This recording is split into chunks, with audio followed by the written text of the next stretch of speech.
جی، اس آیت میں اللہ پاک نے یہی فرمایا اور نبیوں نے ان سے کہا کہ اگر تم ہمیں تکلیفیں پہنچاتے ہو تو ان تکلیفوں کے اوپر کیا کریں گے؟ ہم صبر کریں گے، کیونکہ ہمارا اللہ کیا کرے گا؟ تم سے بدلہ لے گا، کیونکہ اگر ایمان لے آئے تو سارے گناہ ہی معاف، اور اگر ایمان نہیں لائے تو تمہیں اس کی سزا ملے گی۔ اور اس کے بعد آگے والی آیت میں اللہ پاک نے فرمایا وَقَالَ الَّذِينَ كَفَرُوا، اور کہا کافر لوگوں نے لِرُسُولِهِمْ، اپنے رسولوں سے، لَنُخْرِجَنَّكُمْ، البتہ ہم نکال دیں گے تم کو، من ارضنا، اپنی زمین سے، لَتَعُودُنَّ فی ملتنا، یا لوٹ آؤ تم ہمارے دین میں، فَأَوْحَى إِلَيْهِمْ رَبُّهُمْ، پس حکم بھیجا یا وحی کی، کچھ بھی معنی کر لیں، وحی کی ان کی طرف ان کے رب نے، لَنُهْلِكَنَّ الظَّالِمِينَ، ہم ہلاک کر دیں گے ان ظالموں کو، وَلَنُسْكِنَنَّكُمُ الْأَرْضَ، اور ہم آباد کریں گے تم کو اس زمین میں، من بعدہم، ان کے پیچھے، ذالک، یہ ہے اس کے لیے، لمن خافا، جو ڈرتا ہے، جو ڈرتا ہے، مقامی، میرے سامنے کھڑا ہونے سے، وخاف وعید، اور جو ڈرتا ہے میرے عذاب سے۔ اور آگے فرمایا واستفتحوا، اور فیصلہ مانگنے لگے، وخابا، اور فیصلہ مانگنے لگے پیغمبر، وخابا، اور وہ نامراد ہوا، کل جبار عنید، اور نامراد ہوا یا ناکام ہوا ہر ایک سرکش اور ضدی۔ یہاں پر آگے اللہ پاک نے پھر انہی لوگوں کی مزید جو ہے وہ باتیں بیان فرمائی کہ جب ان کے وقت کے نبیوں نے ان کو دعوت دی تو کہنے لگے وہ لوگ اور نافرمان کافر اپنے رسولوں سے کہ یا تو تم جو ہے اس نئے مذہب کو، یعنی جس مذہب کا تم دعویٰ کرتے ہو اور اپنی نبوت کا دعویٰ کرتے ہو اور اس دین کی جو ہمیں دعوت دیتے ہو، یا تو اس کو چھوڑ دو، یا پھر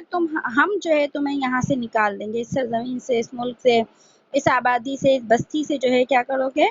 ہم کیا کریں گے؟ تمہیں نکال دیں گے، یا تو تم واپس اپنے دین کے اوپر آ جاؤ۔ تو جب یہ بات کہی تو اللہ پاک نے ان نبیوں کو تسلی کے لیے پھر ان کو اللہ پاک نے بیان فرمائے نبیوں سے کہ نبی یہ تم کو کیا نکالیں گے، ان کے ہاتھ میں کچھ بھی نہیں ہے، یہ تو خود ہلاک و برباد ہونے والے ہیں۔ اللہ نے فرمایا کہ ان کو بتا دو کہ ظالموں کو ہم ہلاک کر دیں گے، اور یہ جو تم کو آج زمین سے نکالنے کی جو ہے وہ دعویٰ کرتے ہیں، ہم تمہیں ہی اس سرزمین کے اندر کیا کریں گے؟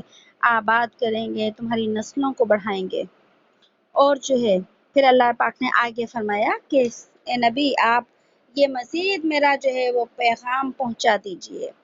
کہ ولیمن خافا، یہ میرا فیصلہ اس کے لیے جو میرے سامنے کھڑا ہونے سے ڈرتا ہے، یعنی کہ صرف یہ اللہ کا وعدہ اللہ کے رسولوں کے ساتھ خاص نہیں ہے کہ وہ رسول جو رسول ہونے کی وجہ سے اللہ نے انہیں خوشخبری دی، نہیں، اللہ نے آگے فرما دیا، یعنی رسول کی امتوں کے لیے بھی خوشخبری دے دی، اور اس نبی کی امت کے لیے بھی خوشخبری دے دی کہ اگر دین کی وجہ سے اگر کوئی شخص کسی کے ساتھ زیادتی کرتا ہے تو ناکام ہمیشہ زیادتی کرنے والا ہوگا اللہ کے ہاں۔ اور فرمایا ہے کہ جو شخص اپنی زندگی کے اندر اللہ کے سامنے کھڑا ہونے سے ڈرتا ہے، کھڑا ہونے سے ڈرنے سے مراد کیا ہے کہ قیامت کے دن ہمارا عقیدہ ہے کہ قیامت کے دن ہر انسان کو حشر کے میدان میں کھڑا کیا جائے گا اور اللہ کے سامنے اسے اپنی پوری زندگی کا حساب دینا پڑے گا۔ تو اللہ نے فرمایا کہ جو شخص اپنی زندگی کے اندر اس حشر کے میدان میں کھڑا ہونے سے ڈرتا ہے، مطلب یہ کہ اپنی زندگی میں وہ گناہ چھوڑ دیتا ہے اور اللہ کی نافرمانی کو چھوڑ دیتا ہے کہ مجھے اللہ کے سامنے کھڑا ہو کر اس کا حساب دینا ہوگا، تو میں اللہ کو اس بات کا کیا جواب دوں گا، تو اس کھڑا ہونے سے ڈرتا ہے اور وہ گناہ کو چھوڑ دیتا ہے۔ اور آگے فرمایا وخاف وعید، اور وہ ڈرتا ہے میرے عذاب سے کہ اللہ نے اپنے نبیوں کو عذاب بھی سنائے کہ اب میرے بندوں کو سنا دو، جیسے قرآن کریم میں جہنم کے کتنے عذاب سنائے گئے ہیں۔ تو جو شخص حساب کتاب سے ڈرتا ہے، جہنم کے عذاب سے ڈرتا ہے، تو اللہ نے فرمایا کہ ان سب کے لیے میری خوشخبری ہے کہ میں انہیں دنیا کے اندر بھی آباد رکھوں گا اور سرسبز و شاداب رکھوں گا۔ اور پھر آگے اللہ نے فرمایا وہ فیصلہ مانگنے لگے پیغمبر، مطلب کیا ہے کہ جو فیصلہ آیا تو جتنے سرکش اور ضدی لوگ تھے وہ تو ناکام ہو گئے، اور نبیوں کے لیے اللہ کی کامیابی کا فیصلہ آیا۔ اور اس کے بعد آگے والی آیت میں اللہ پاک نے فرمایا کہ نبی من ورائہ جہنم، پیچھے ہے اس کے دوزخ، ویسقی من ماء صدید، اور پلائیں گے یا پلایا جائے گا اس کو پیپ کا پانی، یتجرعہ، اور وہ گھونٹ گھونٹ پیتا ہوگا اس کو، ولا یکاد، اور وہ نہیں، ہاں وہ گھونٹ گھونٹ اس کو پیتا ہوگا۔ اور فرمایا ولا یکاد یسیغہ ویأتیہ الموت، اور وہ نہیں اتار سکے گا اس کو، جیسے گلے سے نیچے نہیں اترے گا۔ اور فرمایا اور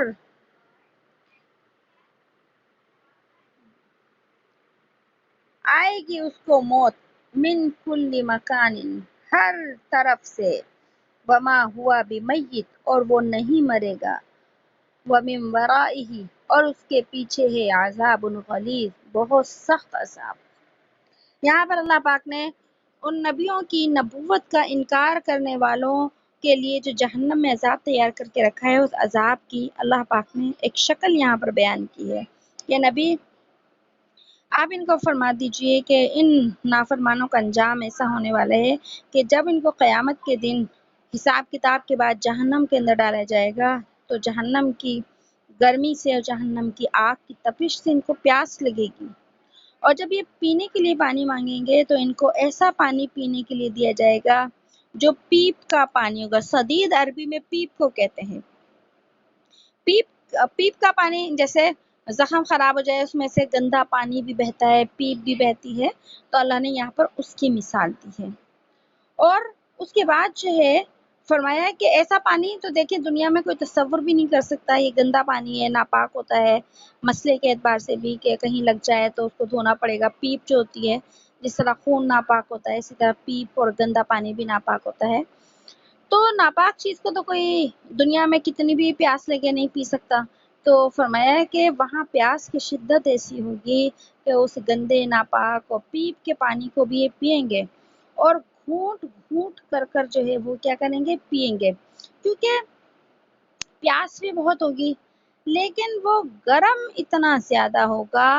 کہ وہ گھونٹ گھونٹ کر کے پئیں گے۔ جیسے ٹھنڈا پانی ہو، ٹھنڈی چیز ہو تو دیکھیں ہم اسے زیادہ پی سکتے ہیں، لیکن اگر گرم ہو اور بہت ہی زیادہ گرم ہو تو ہم اسے بڑے بڑے گھونٹوں میں ہرگز نہیں پی سکتے، اسے ہمیں چھوٹے چھوٹے گھونٹ کر کے پینا پڑتا ہے۔ تو اللہ نے یہاں پر یہی مثال دی کہ وہ گھونٹ گھونٹ اس کو پئیں گے، لیکن گھونٹ گھونٹ کر کر پینے کے بعد بھی اس کو حلق سے نہیں اتار سکیں گے، کیونکہ وہ اتنا گرم ہوگا، اتنا بدبودار ہوگا کہ وہ حلق سے نیچے ہی نہیں اترے گا۔ اور پھر آگے فرمایا وَيَأْتِيهِ، کہ جب وہ اتنی سخت تکلیف کے اندر ہوں گے تو وہ سوچیں گے کہ ہمیں موت آ جائے۔ دنیا میں بھی جب انسان کی جو ہے وہ بس ہو جاتی ہے ہر طرف سے کہہ لیں، یا وہ اپنی آزمائش میں بہت زیادہ پریشان ہوتا ہے، سوچتا ہے موت آ جائے گی تو چلو میری جان چھوٹ جائے گی، تو وہ بھی سوچیں گے کہ موت آ جائے گی تو شاید ہمیں اس عذاب سے کیا ہو جائے، نجات مل جائے۔ اور اللہ نے فرمایا کہ ان کو موت جو ہے چاروں طرف سے آتی ہوئی نظر آئے گی، کہ ادھر سے بھی موت آ رہی ہے ادھر سے بھی موت آ رہی ہے، لیکن فرمایا وما ہوا بمیت، وہ مریں گے نہیں، صرف موت ان کو دکھائی جائے گی، اور وہ اس وقت تمنا کریں گے۔ قرآن کریم بھی دوسری آیت میں بھی آتا ہے کہ وہ تمنا کریں گے موت کی کہ شاید ہم کاش مر جائیں، اب ہم اور کچھ نہیں چاہتے، ہم جہنم سے بھی نکلنا نہیں چاہتے، ہم یہ چاہتے ہیں کہ بس ہم مر جائیں اب۔ تو فرمایا کہ موت نہیں آئے گی اور ہر کس نہیں مریں گے، کیونکہ آخرت کے اندر تو موت اللہ نے ختم کر دی ہے، نہ جنتیوں کو موت آئے گی اور نہ جہنمیوں کو موت آئے گی، بلکہ روایت میں آتا ہے، پہلے بھی ہم نے پڑھا ہے کہ جب